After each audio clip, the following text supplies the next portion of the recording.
Hi everyone, welcome to this beginner-friendly tutorial on how to make this buffalo plaid pattern in Procreate.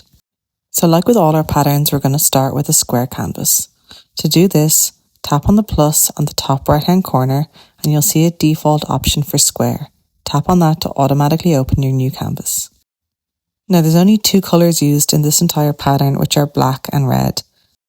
I've listed the RGB codes in the description below, but if you want the exact red colour, you can see it here on the right hand side of the screen under the RGB value.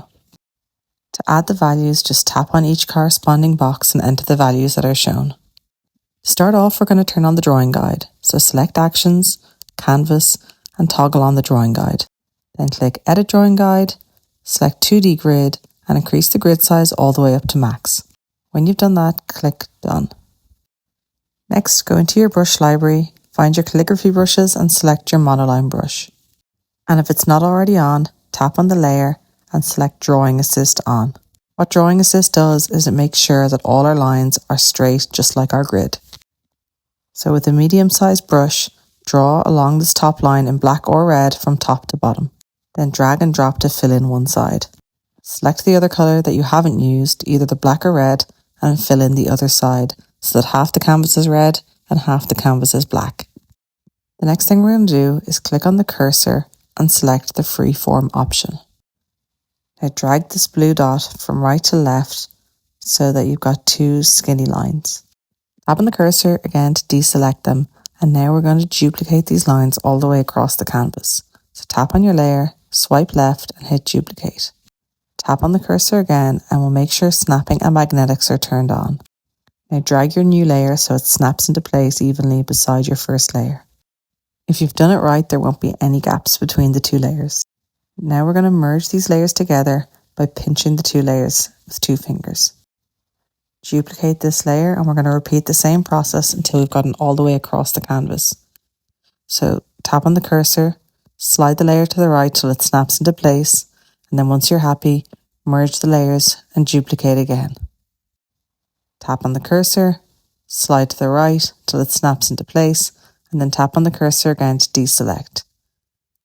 So once again, merge, swipe, duplicate, and slide that layer across.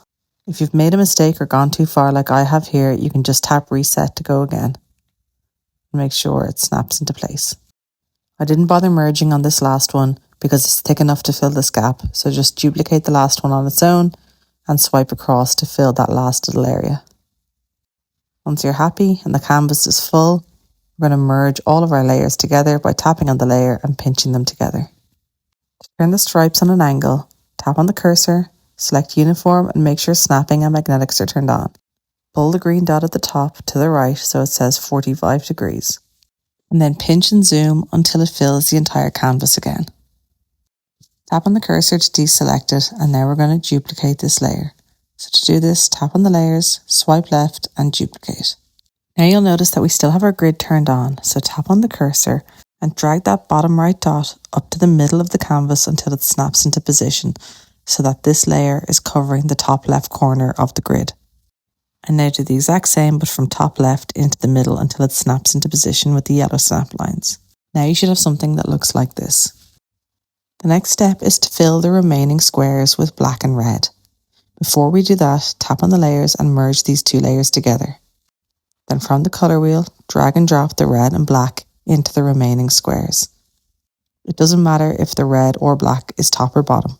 And now that we have our base layer done, we can start making our pattern. So to start this process, duplicate 3 times so that you have a total of 4 layers. And as we did a minute ago, select the cursor and drag from the bottom right all the way up to the middle of the canvas until it snaps into position.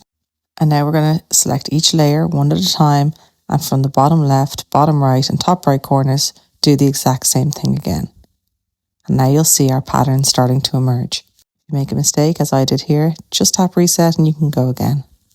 Finally tap on the last layer, drag it into the middle until it snaps into position, and now you've created a pattern. If you want it on a smaller scale, just merge all of the layers together, duplicate 3 times and follow the exact same steps again.